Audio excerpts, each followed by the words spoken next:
I am Adam Weil, partner at White Rabbit Group. Welcome to the Pixel Perfect podcast, where we share knowledge, experiences, and motivations from creatives and entrepreneurs. All right, so today I'm joined by Chris Do. For those of you living under a rock, Chris Do has spent nearly 3 decades at the intersection of business of design and design of business. Call back to the old position there. The sandwich days. That's right. The sandwich days. Yeah. Right.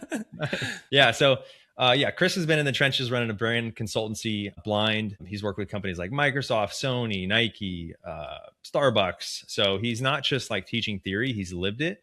Obviously today, I think for the folks that know him, he's best known for being the founder and CEO of The Futur, where he's helped millions of design agencies, owners, creative leaders, really how to articulate their value, build trust with clients, and build creative businesses that actually last.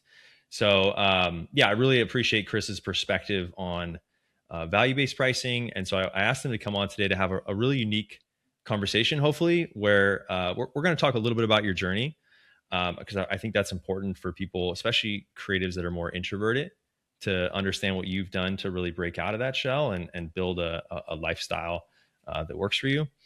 And then I want to have some fun, and we're going to have a segment called Change My Mind. So this is going to be about value-based pricing.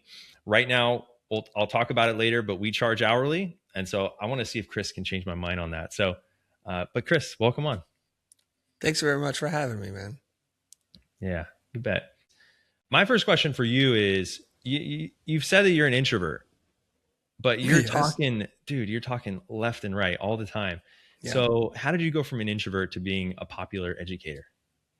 Okay, that's a very good question. I don't think there are ideas that are at conflict here, Adam. A lot of people think they are and they're not.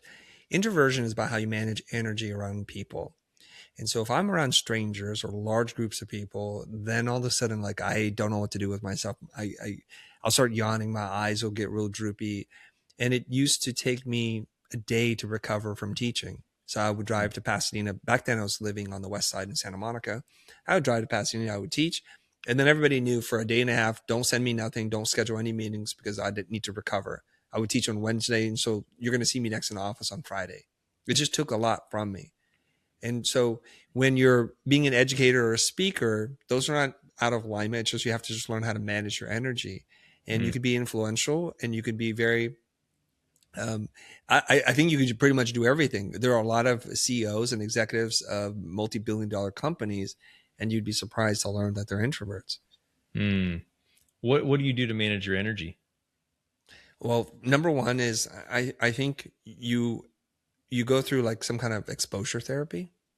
So for example, let's say we're in California, Southern California to be more specific, and it doesn't get cold here very often. But if you were to drop yourself in Alaska for the first days and weeks, you're going to be shivering and people are going to run around with shorts and you're like bundled up with 3 layers and a scarf. But what happens is if you keep exposing yourself to that cold, you adapt really quickly. The human body is capable of changing really fast. And that's why people can do cold plunges and sit in a hot sauna for a really long time, because you acclimate. So what you want to do is you want to put yourself out there, tell yourself a new story. Stop telling yourself, I can't do this, I don't want to be here, because then that becomes self-fulfilling. Say, this is necessary for my growth. It's uncomfortable in a way that's going to build me up. So you just keep doing that. And then I realized over time, teaching took a little less from me. So a day and a half became a day recovery, and then a half day. And then I'm actually energized. I teach 2 classes in a day now. I drove from Art Center in Pasadena all the way to where LAX is, and I taught at Otis in the same day. And the next day I was just like, I'm going to sleep in a little bit, but other than that, I'm good. Because, it takes a lot of mental energy and processing power to be in front of a small group of people, just constantly solving problems and responding to what you see and you hear. And I think that's just fatigue from using your brain more than you're used to. So you do that, and then you could build up resistance to this, and it doesn't bother you as much. The same goes for public speaking. I would consider myself more of an extrovert, although I do have some introvert tendencies. But even me, if I go on too much of a extroverted binge for a little bit, I mean, it's hard to even engage. I feel like I'm in my head Yeah. I just get drained. So I feel like I can identify with that a little bit. Hmm. I'm curious, when you are full on, whether it's at a conference or speaking or whatever, do you ever get hit with that where you're just like exhausted and your mind's not fully present? Is there any tricks that you do to kind of re-engage in those kind of situations? Yeah. There's one very particular scenario where this will drain me a lot. If I'm in a room full of strangers and I don't know anybody and it's a lot of noise and a lot of stimulation, that was like, I just can't do this. I have to leave. This is not for me. But if it's a big room with hundreds of people and I'm having really meaningful conversations with them, that does not tire me. That excites me. So Mm-hmm. I tell people now, I don't love public speaking. I'm I'm not over the, I'm not scared because I'm still scared to do it. It still brings a lot of anxiety, but I feel less anxious every time I do it. Mm-hmm. But I do that as the price I pay to be able to have meaningful interaction with people who don't know who I am afterwards. And so most speakers, they go and they do a hit and run strategy. They speak, they go backstage, they're out. They're either out to the next event or they just want to go back to the hotel room because they don't want to deal with people. I'm the exact opposite. I will endure the public speaking part to go through all the anxiety, the sweaty pits, and all that kind of stuff Mm-hmm. so that I get to talk to people afterwards. That's my reward. So I've rewired my brain to think like that. So I hang out. Mm-hmm. I go meet with people. They're like, oh, there's a reception. Do you want to go to that? I'm like, cool. Especially now because people come and say, hey, you know that part that you said about X, Y, or Z? I don't agree. I'm like, cool, let's have a conversation. Or Mm-hmm. I love that part. That really hit me because my kid's into comics or whatever. And this is literally what somebody said to me. And you Mm-hmm. just gave me a way to talk to him and connect with this son. And this makes me really happy as a dad and as a speaker. This is dope. If I Mm-hmm. can create that for you, I'm really excited. Totally. That makes so much Yeah. sense. And also you're kind of implying that if you're really not recharged by those conversations, it's probably something you're just not really interested in. And that's something to note. Yeah. Yeah. One thing that's been interesting from my perspective too is to watch your style evolve. I think back in the school days you had a button down black shirt, very clean, minimal. Yeah. And now, I mean, you are just everything is like you're like a walking art piece, I feel like. And Well, so thank you. what is the intention behind that? Where did that start? Tell us about that. Okay. I'm going to tell you the behind the scenes stories here. So when I used to make commercials and music videos and I consume a lot of content, cinema, music videos, TV shows, everything. I would just watch a lot of stuff. It's necessary if you want to be a director working in this space. So when Jose and I were kind of brainstorming about how we're going to create this show, I'm like, I'll be the show producer. I know what I'm doing. He goes, okay, we need to be very different. Two people that are same is not going to work. He goes, okay, well, we are different. I'm like, great, let's lean into our differences. It's not manufactured, but let's amp up the volume. So I'm a business guy. He goes, yeah, I know.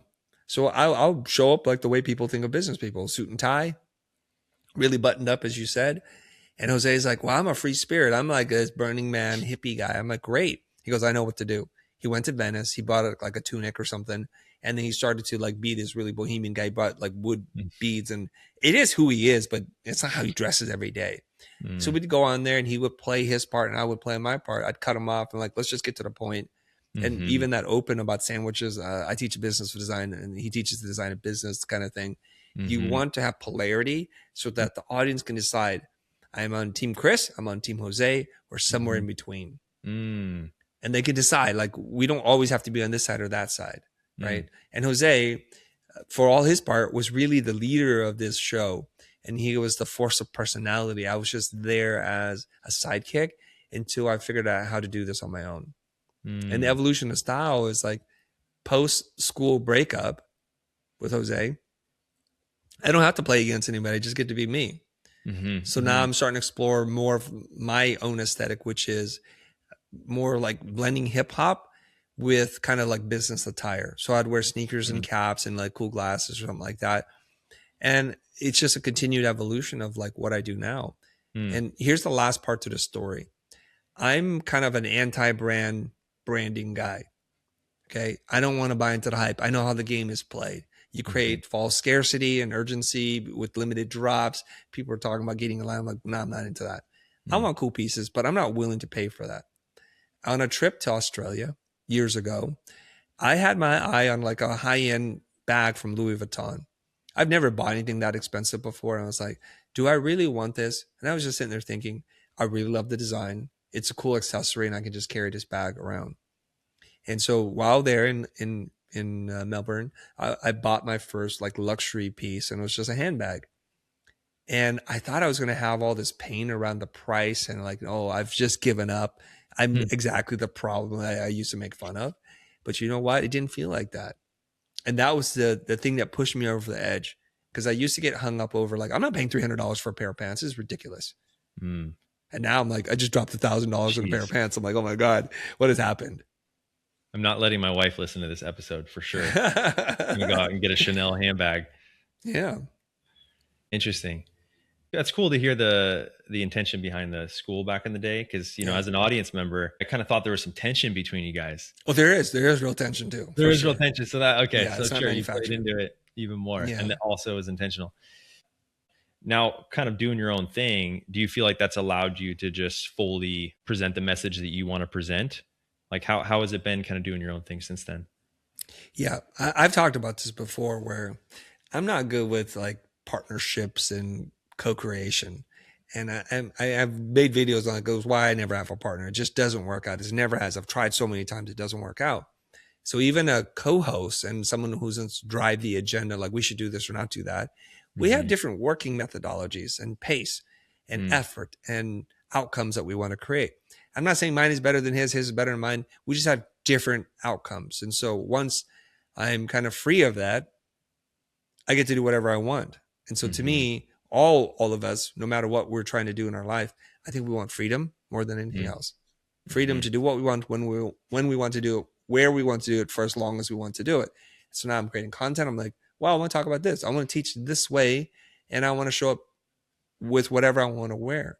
And that's just this evolution of leaning into who you are. And I'm a big proponent for this, is that if you believe in a creator, if you believe in science, evolution, chemistry, whatever it is you believe in, I think the outcome is still the same, which is you take 1,000 different variables, you put them together, and you roll the dice. If you're creating a character, you are one of one.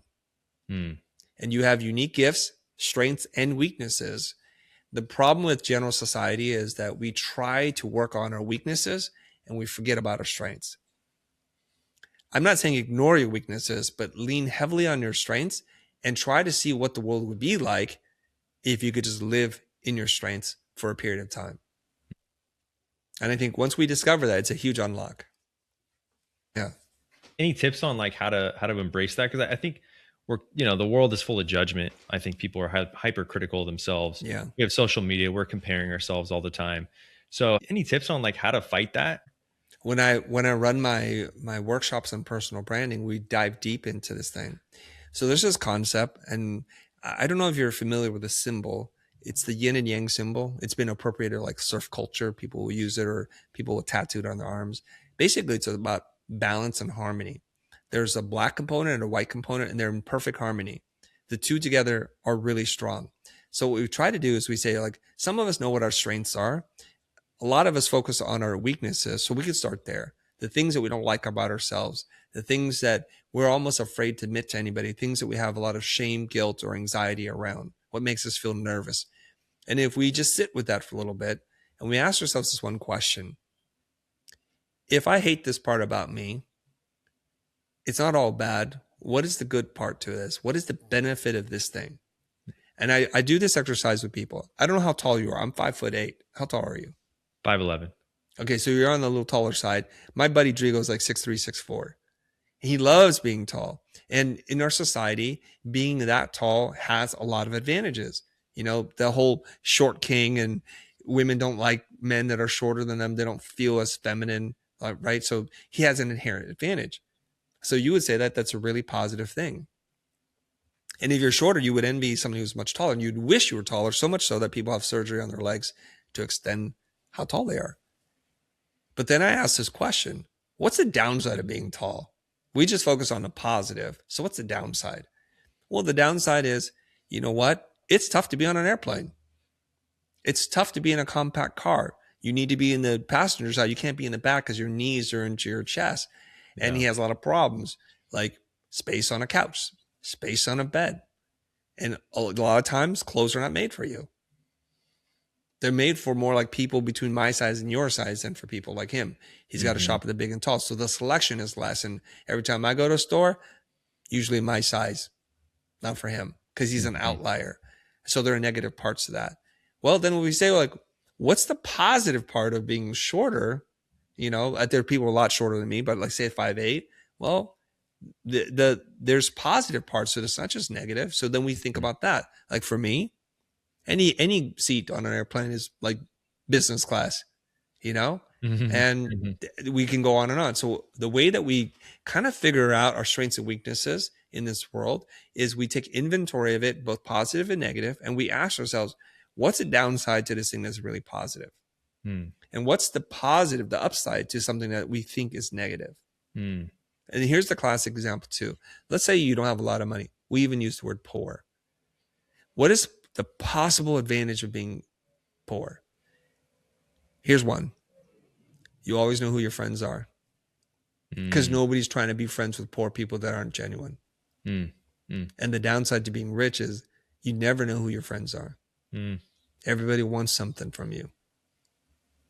And that's the problem. And this is why really successful, famous, rich people are always questioning the intentions and the motives of the person they're dating. They have to hire private investigators, have to do background checks. No poor person has to do that because I got nothing to give you but my friendship. So now you start to understand the game. And if you just think about that yin yang symbol and say, well, I see the negative side. What's the light side? Or I see the positive side. What's the negative side? So we understand and have a complete picture of what it is that we're thinking about in terms of our self-story. Right. You know, to draw a parallel, this is kind of reaching a little bit, but I think there's a lot of parallels in positioning. Yes. I think like what you're talking about is knowing yourself. And the cool thing about business is you can choose what you want to go after. You can choose how you're going to position. And if you align that with yourself, like who you actually are, I feel like you're setting yourself up for success there. Am I connecting the dots right on that? I don't know. Do you think about it that way? We can add another layer to this. Positioning is how you're different. And so if you say what everyone is saying is you go after what everyone is going after, how are you different? You just contribute to the noise out there. So if you're going to write something that you've heard like 1,000 other people write in your space, what's the point of that? Much more effective to say, what's the one thing I disagree with? And write on that and speak on that. And so it just so happens that I'm a critical thinker and I have a contrarian point of view. So that really helps me with content creation because I can kind of disagree with almost everything. Because I enjoy that kind of mental jujitsu, like we go back and forth and trying to find truth. Right. Playing devil's advocate. Yeah. So tell me about like a little bit more about the future, how, you know, you had an agency, but you've stuck with the education side and really gone all after it. So I'm curious, what patterns did you see repeatedly in creatives that made you realize that education was needed in this space and at scale? Okay. It's like when you look back, it seems like there was a plan, but in the present moment, looking forward, there's no freaking plan. And I just want to be fully transparent with everybody. I enjoy teaching a lot. I feel it's a problem that the person who captures most of the values of the school and the person who pays the most is the student. So the teacher's kind of left in limbo there. I'm not making a lot of money. I'm not paying anything, but I'm giving a lot of my time. I wanted to see if I can find a more equitable model where I get paid for the value that I create, or I make a percentage of the value that I create in the universe. And this is a really important concept. So Jose and I, we experiment with creating products, knowledge products, and how we can teach people. And in theory, if we're really good teachers and we're dynamic and charismatic, and we're very passionate, we should make a lot of money. And in the early days, we did, relatively speaking. And so I thought to myself, look, my time in the service world is done. It's time for the next generation to do what they need to do. I'm not finding it fulfilling or fruitful. And those are two very important things for me to want to work. It needs to be fulfilling work because I got to do stuff that excites me and it's getting less exciting. And then if it's fruitful, then it pays me a lot. So when I find neither in the work, then I'm going to start checking out. And I know myself enough that I can't phone things in. I'm either all in or I'm all out. So I had the company under the direction of my creative directors. You guys do this for as long as you can. I'm going to be building up another mothership here. And when we're ready, I'll welcome you on board and you could decide you want to go on board or not, but we're going to end this thing. December 2018 is the last time we took on new client work. And we've been client free for, I guess, 6-7 years now. No longer than that, 8 years. Oh, almost 8 years. Yeah. And here's the funny thing. People are like, so how do you sustain yourself? Well, I don't have clients. I have customers. And customers are very different than clients. Same letter, C, but very different. I create a product, and if it's good, customers come. But I don't have to listen to the customer. I can just do what I want. When you have a client, you're inherently in a relationship where you agree to accept money for services rendered. And you have to realize they've taken all the risks. They've given me the money. This is going to impact their business. And I'm not arrogant enough to say, well, I know better than you. But when it comes to customers, I do know better than you. I'm going to make what I want to make because you don't know yet how to ask for what it is that you don't know. So I'll make it. I'll tell you about it. If I do a good job, I'll be rewarded. If I don't, then I won't be rewarded. Interesting. So it wasn't some crazy master plan. It just sort of evolved into what it was. And then you saw an opportunity and said, hey, let's take it. Yeah. I mean, I saw a problem before the opportunity. The problem is I love teaching. I feel exploited. And I feel the students are paying too much. There must be a better model. And I'm not a genius for like, oh, there it is. Because everybody was like, yeah, there it is. Yeah. Yeah. What do you think today's creatives need to focus on if they want to build long-term relevance? This is a really tricky thing because there's the 800-pound gorilla in the room. And I know you know what it's going to be. It's going to be AI. And a lot of people have varying degrees of feelings about AI. I'm looking at things right now because I'm working with a guy who's like so amazing. His name is Dave Katagi. And he's showing me like, oh, I took a 2D drawing that you gave me. I turned it into a 3D model, literally a 3D model with UV mapping, and I could rotate it. I could do anything. I could put it anywhere. What do you want me to do with this now? Just that one thing he did would have taken us maybe 2 days to do in the old way, which is hire a modeler, have him interpret the drawing and go back and forth and try to figure out what's on the other side of this thing, and then to build it and to clean up the mesh. And you it's a lot of work. And now we get to play in the realm of ideas. So if you are a small to medium-sized business doing creative services, ask yourself, if I had the world's best assistant, what would I have them do for me? And is this possible to do with the technology that exists today? So that I can focus more on client relationships and creative direction and vision. And that's really where you want to spend your time, energy, and effort. The intellectual capital that you have, you don't want to waste it on doing mechanical, rote things. It just doesn't make sense. Yeah. Interesting. So it's your mind, basically. Yeah. It's not necessarily the technical skills you feel like in the future. Well, that's gonna matter. There are some technical skills. It just depends on how we describe technical skills. So I think in the future, we have to have some of the 3 skills that I think are, or maybe 4. The ability to learn new things is really important. Say that again? The ability to learn new things. Learning how to learn. I talked to a person who runs a 100 million plus company, went to Harvard. I said, what did you learn in all your schooling? Went to MIT. So it's like, this is a really smart, educated person. He goes, you know what? I don't know, but the ability to learn new things. Okay. This guy has multiple degrees here. So I'm like, okay. So you don't have to go to school to learn how to learn new things, but you need to be able to learn new things.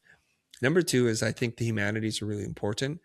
Understanding things that used to not be very valuable, sociology, philosophy, psychology, history, those things are really important now because we need to have a good sense of where we came from so that when we ask for things, we can be very precise.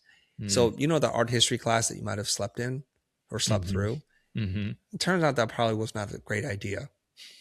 Like you don't know how the different art movements that have happened in history are connected and why one thing is more appropriate than the next. Or if you wanted to do a blend between art movements, you can actually speak about it and know like, no, that's not it.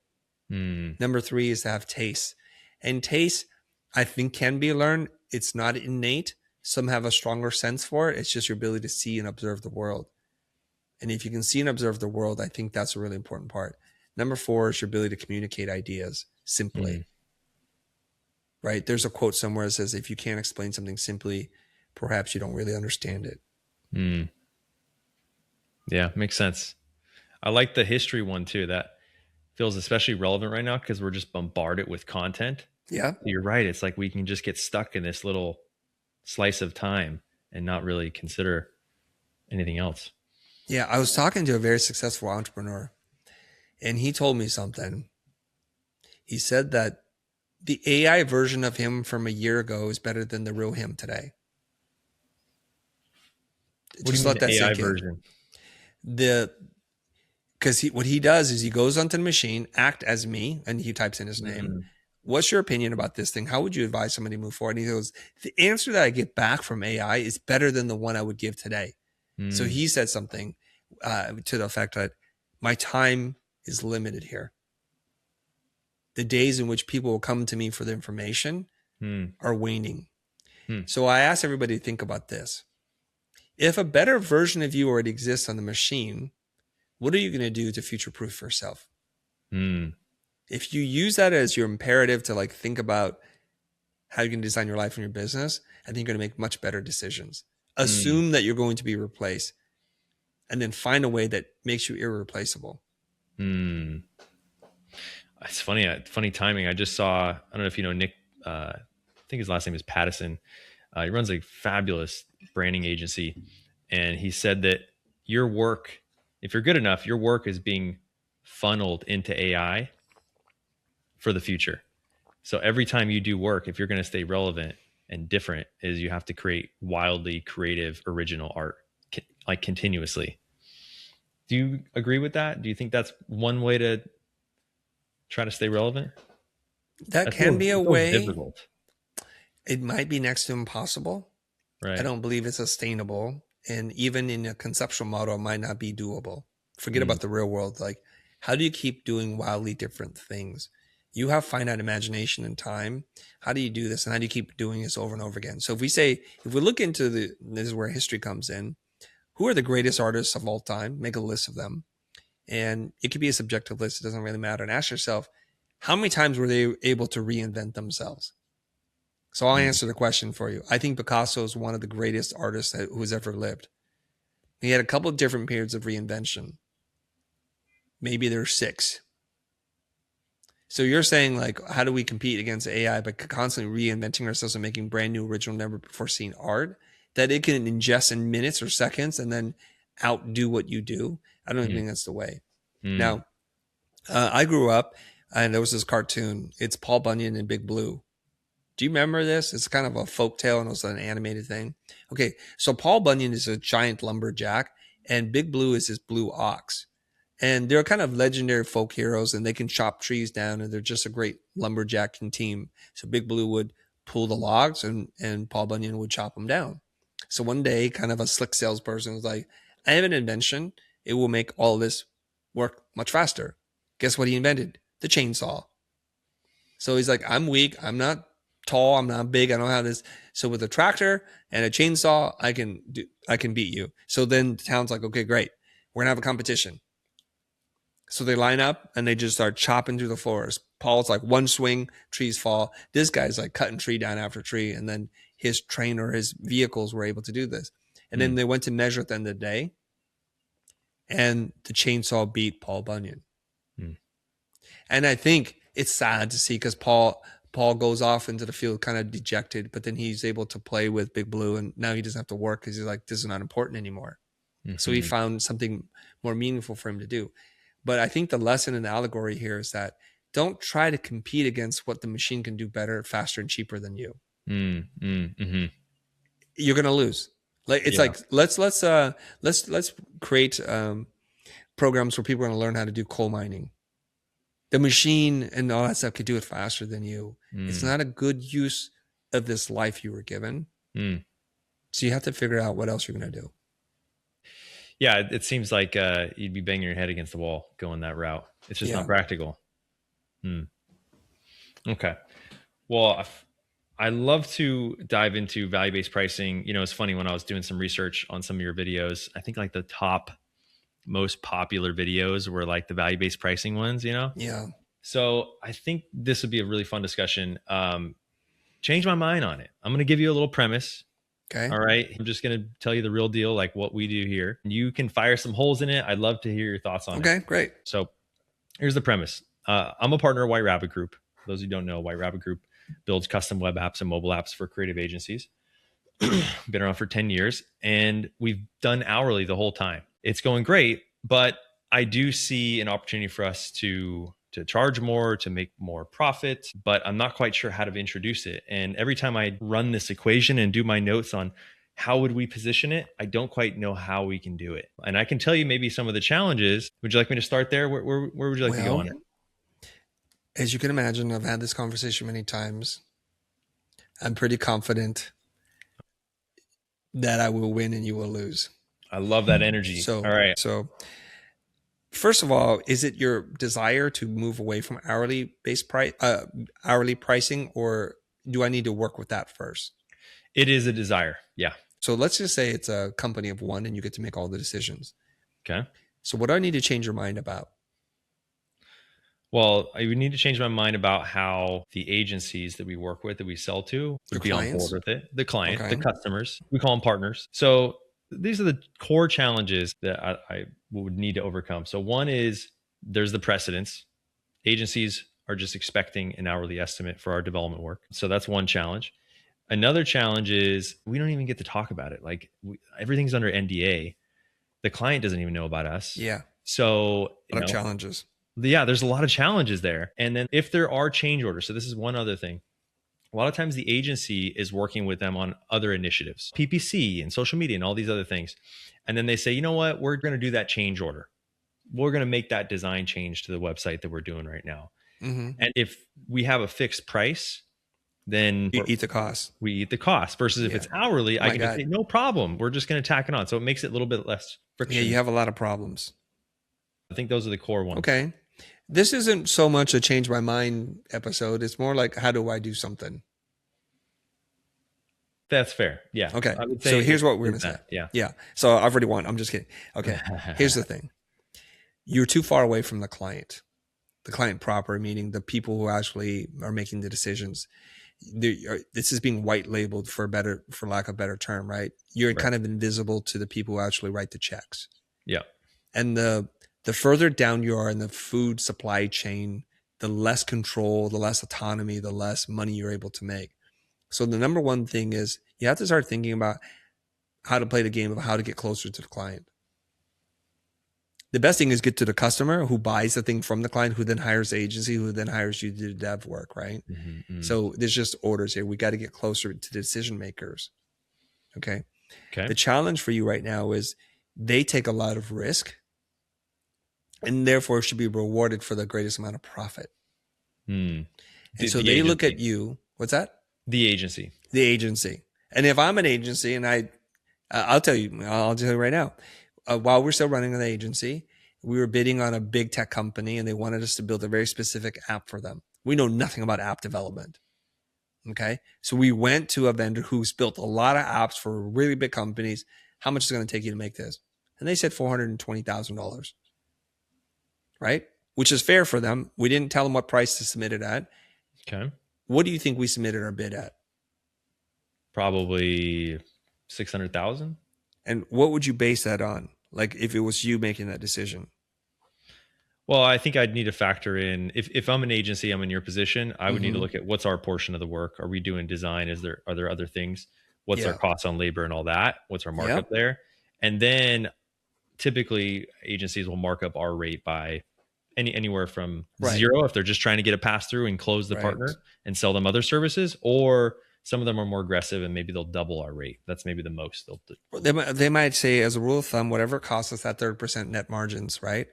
Something like that. So they're going to protect that profit margin. So you might say, oh, it'll cost $100 and some odd $1,000, $200,000. Let's add our 10, 20, 30% on top of that and add that to the 420.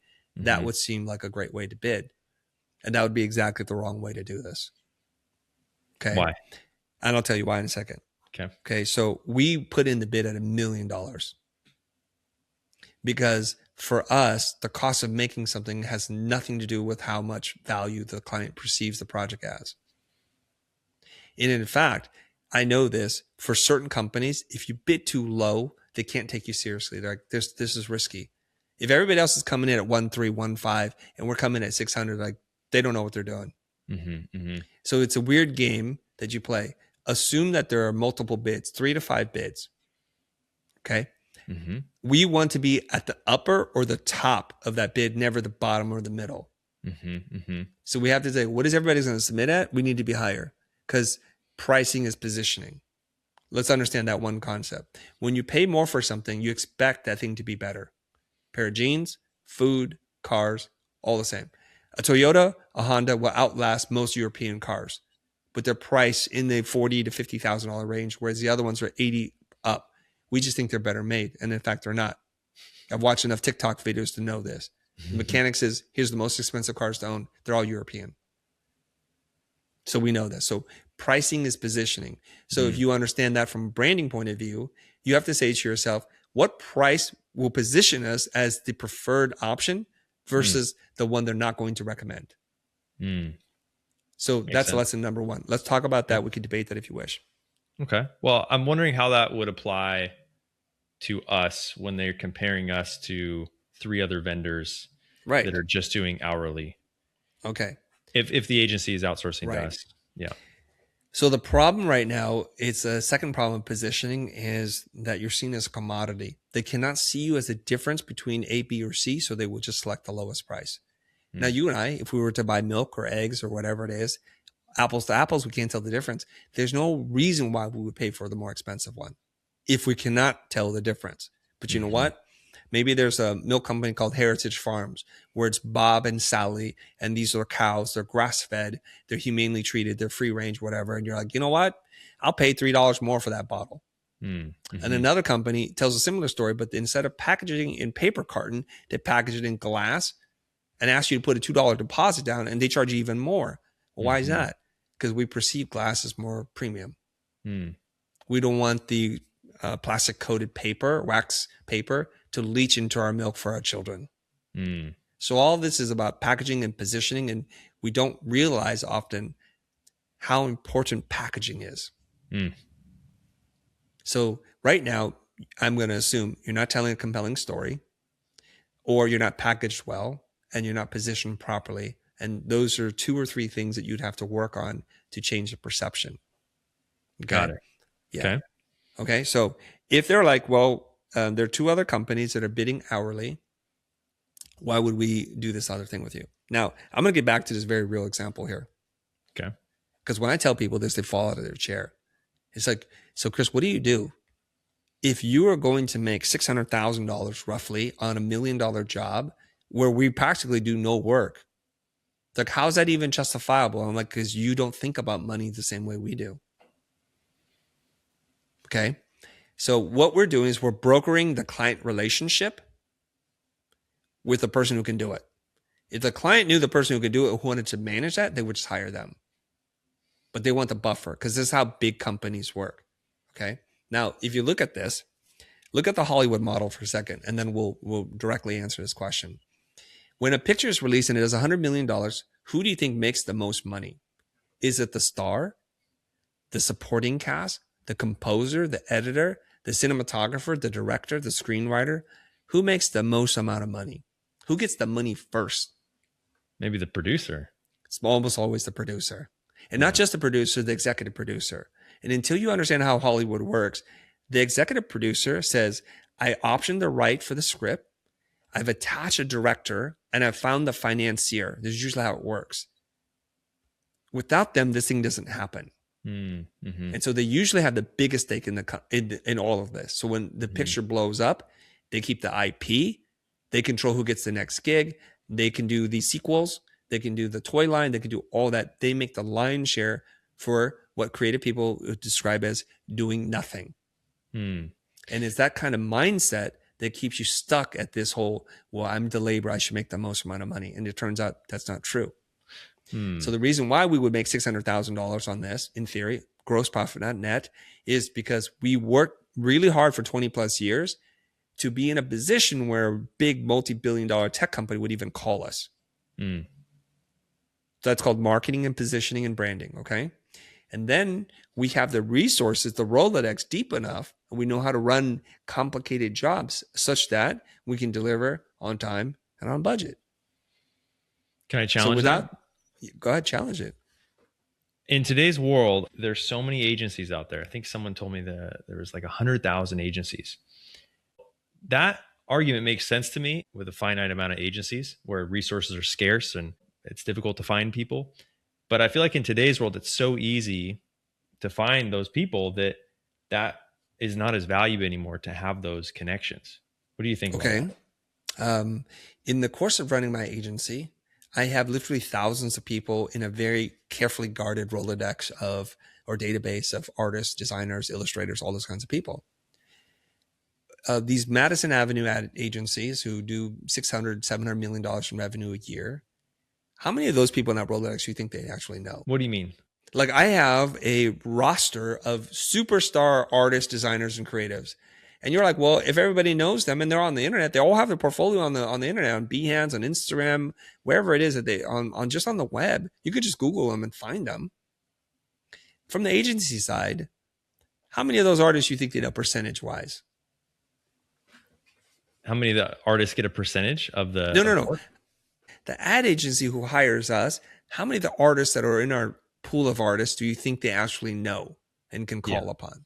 True. Not a lot. Very low percentage. Very low. Yeah. Okay. So if you say there's 100,000 agencies, how many artists do you think there are globally?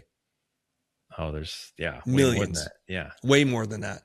But I'm not concerned about that. And I'll tell you why. Because when you're inside a big company, you'll understand why they don't want to deal with this. They're not in the business of managing creative labor. And they want to hire a company they like and trust, who they think can do the work so they can move on to the next more important thing. Because they're focused more on building their brand, doing the marketing, and being closest to the client. They're not worried about the production of things. Now, when you're in a competitive bid situation, and let's just say there's 100,000 development shops all the way from US to India to China, wherever else, right? Right. When they put out this proposal or RFP, how many people are they actually considering usually? 3 to 5. Why aren't they calling all 100,000?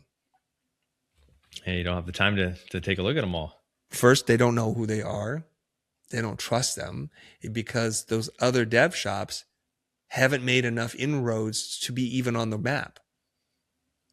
That's the problem.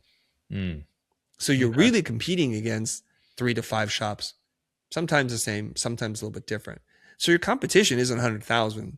It's the 5 they would consider for this gig. And if you find out what makes you different, special, and unique, you're going to move yourself away from a commodity to a preferred person that they'll pay more for. Okay? Where do you want to push back? Well, I'm still wondering how that totally translates to us. Because I get it. So you need to ask me a specific question. So do you understand the concept here? Yeah. Okay, so you're on board, right? Everything I say makes sense? Clocks? Yep. Okay, so where's the friction point for you next? Well, I think for me, when there's an agency that has a budget that they're trying to meet the client on, it's like, let's say, for example, they're talking to the client and they have a $100,000 budget and they're trying to piece in the development. And so they're like, okay, well, if we can get development for under 30,000, then this would fit for us. And so when they meet other development agencies, they're trying to fit it into that amount of hours. I got it. Okay. It takes So your question is? So the question is, how do we compete when there's other developers that are saying, this is how many hours it is? And we're saying, this is just how much it costs. And it ends up being towards the higher end of the spectrum. And they're looking at the others saying, well, all the others are doing it hourly. Aren't you doing it hourly? And how do you answer that? Okay, there were several problems here. Number one, what they've done is which we would call like best practices for a company. They get $100,000 in, they take 70% off the table and said you have the rest to spend. That's why they were successful, and that's why you're all fighting for crumbs, relatively speaking, right? Because we're too far down the food chain here. Okay. So the first thing that you need to do is you need to ask them this question: what criteria will you use to choose who you work with? And what would they say to that? Well, they'll typically say quality, experience, how it's managed, how fast the page loads. Yeah, and then price too, right? And then price. Okay. And of those things, if you had to, the 4 or 5 things that you said, What is the single most important thing to you that will determine who you want to work with? Well, for some, it is price. Okay. And then for others, it's do they trust them? All right. We just give me one answer and then I'll work with that. Price. Okay. So if you got the best price, I assume best meaning lowest, the quality can suffer, the experience can be rough on you. You have to manage a little bit more. Maybe it's not as optimized. You're okay with that. What would they say to that? No, they would say, well, no, I don't want to do that. Yeah. Okay. So at some point, there's diminishing return on price. Is that what I'm hearing? Yes. So which one of these other factors would be the determining factor if it's not price? It would be your experience. And how do you measure experience? That you've done other work that's similar caliber. Perfect. Perfectly answered. Okay. So it's the body of work, the reputation around the work you've done for clients like us. Mm-hmm. Fantastic. Would you be open to paying more if that body of work was more aligned? No, because there's another team that has experience that's charging hourly that's lower. Okay, fantastic. Why are you having this conversation then? If you already have somebody that can do it lower, that has the experience, why bid anything else? Well, that's why we're talking today. I, was recommended to you, so figured I'd hear you out. Okay. Well, I'm going to tell you, we're not going to be the cheapest. We don't do hourly based pricing. And it seems like that's what you care about. And that's important. So I don't want to waste any more of your time. We don't work that way. We do fixed project fees. And if that is of interest to you, we can talk a little bit more, but I don't want to force you down a path that just doesn't make sense. Does it make sense? It does make sense. So you would consider something other than hourly pricing? I am considering it. This other team, I think, does good work. I like you guys. Wonderful. I like your work. But it's just the price is a little bit too high. So I'm wondering, can you come back down? This other team is saying they can do it for hourly. Yes. They have a similar body of work. Why can't you, meet them? Oh, I thought you just agreed that you'd be interested in fixed fees that are a little bit higher if it were the right mix of things. Did I mishear? If it were the right mix of things, but this other team is offering a similar solution, it seems. Okay. So, well, then I want to bow out of this because I'm not going to beat them on price and I'm not going to charge hourly. But allow me to say this one thing. When clients like you come to us, they ask for hourly rates, and it's not work because of this one reason. It's because what you're doing is you're buying time on a box. You're not buying an outcome. We found that when clients stop measuring the time, we actually put our best people on doing it. And sometimes we deliver faster and better product, but I don't want to cripple myself by now delivering something faster and then therefore making less money. It's counterintuitive. And if you want that hourly price and there's a better price with the experience that you want, I don't want to waste your time. This is an exercise in futility, I think, because I'm not going to be able to meet you there. So you would just stick your ground just like that? Just like that. I'll tell you something. I've had a big client. They're like $13 billion. $13 billion, not with a million, okay? And they sent out an RFP. They said, we have $100,000 and you must submit ideas. I'm like, well, I don't know if $100,000 is going to cut it, but we can do something for $100,000, but we're not going to submit ideas. They're like, well, how do you work? I'm like, well, our belief is, what kind of ideas can we submit to you that are meaningful if we never talk to you and understand what your needs are? They're like, okay, so what will you do? We'll come in with a capabilities deck. There were 7 other people who were pitching on this job. I believe we're the only company who did not pitch. We came to the meeting. I think there were senior vice president of marketing or VP, something like that, and a couple other marketing people and a junior person in that room. I showed them case studies of things that we've done. I talked about the process. And as we're getting ready to go, the person who arranged for this, produced this, or coordinated with us said that was a great meeting. You know what? We got the job. And we wound up doing over $1 million of work with them. And I'll tell you something. Later on, I found out after working with them for a period of time why they gave us the job. And I said this line, and I use lines like this all the time. People are like, oh, he's never closed a job in his life. This will never work. I'm like, well, it won't work for you because you don't believe it'll work. What I say is, if you want what all these other companies are doing for other clients, you're in good hands. But if you want something different, you want to work with different people. It makes a lot of sense. And I've used this in many different flavors. And every time we're the underdog, we become the favorite. We win the job. Because I understand what the other person wants. It is not to do what everybody else is doing.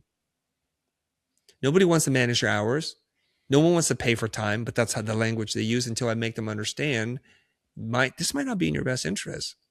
And so what they told me afterwards was, you know what? Everyone was in this space. Everyone did the kind of work that we expect to see. You're the weirdest company in this whole batch. But we picked you because you showed us something that was beautiful and amazing and thoughtful. And our things are way better than that. So if you could make that piece of trash look that good, we want that. So that $100,000 turned into $250,000 just for the first job. I didn't even agree to the terms. I didn't agree to their price. And they bent because we were able to show that we're different. Yeah. Now, people are going to listen to this. We're like, dude, this is just BS. You can't do this. I'm like, I know you can't do it, but don't tell me it can't be done because we've done it multiple times. Because we don't come in as a commodity. I can articulate what makes us different. So the question for you, Adam, is what makes you different? Yeah. That's what I'm hearing. I think just to summarize, because I know we're running out of time. Yep. I'm hearing communication is key. Like you have to be able to have these sort of sparring. You need to be able to go back and forth. We'll have an adult conversation, be real with each other. That's how I see it. Right. So that's, I think one thing is you have to be able to go there. And then two, positioning. So get ahead of it by positioning yourself better with your marketing collateral. And it sounds like the question that you just asked is something we need to spend more time with, which is what are the outcomes that we can create, whether it's guaranteeing a certain page speed load time or a certain accessibility standard, something like that, some sort of outcome that we can differentiate ourselves with and use that as part of that positioning. Yeah. And I'll give you like one line of argument or a way of thinking about this that will help you be more successful in these conversations. You need a little bit more like training, coaching to be able to do this. I wouldn't want you to run out on the street and start doing this tomorrow, but I'll tell you the idea. The idea is this. If I were to tell you a story that got you think about things differently, then it might change your mind. So the story I would tell you is something like this. Is I refuse to hire people on an hourly basis. And the reason why is because I found I was managing their time more than I was thinking about the outcome of what they're doing. And I've learned that if somebody works on something for a really long time, there's no correlation with it being good. And I found that when somebody works on something for a short period of time, there's no correlation with it being bad. So it's really the artist or the creator or the developer who makes it good or bad. And what I want to do is pay them what they're worth and let them manage their own time and process. So I'm not sitting there like, it's Tuesday. How many hours have you worked on this? And we've all been there before. Like I haven't heard from them in 3 days and they're going to send me a bill for what? Then what I have to do is say, you billed me for 30 hours. That looks like 4 hours of work. Now I'm arguing with you. Right? Right. So all I do is I tell my teams, every contractor, every team that works with me, we do not do hourly for this reason. I do not want to manage your time because time doesn't have a causal relationship with quality of outcome. And when people realize that, then they don't want to force you to do the same thing. And I'm sure you've had people, junior people usually, spend a god-awful amount of time getting you a pretty crap result. And I'm pretty sure you've also seen an ace developer come in and said, oh, it's this, your code is bad. In 2 hours, fixed the whole problem that the whole team couldn't do.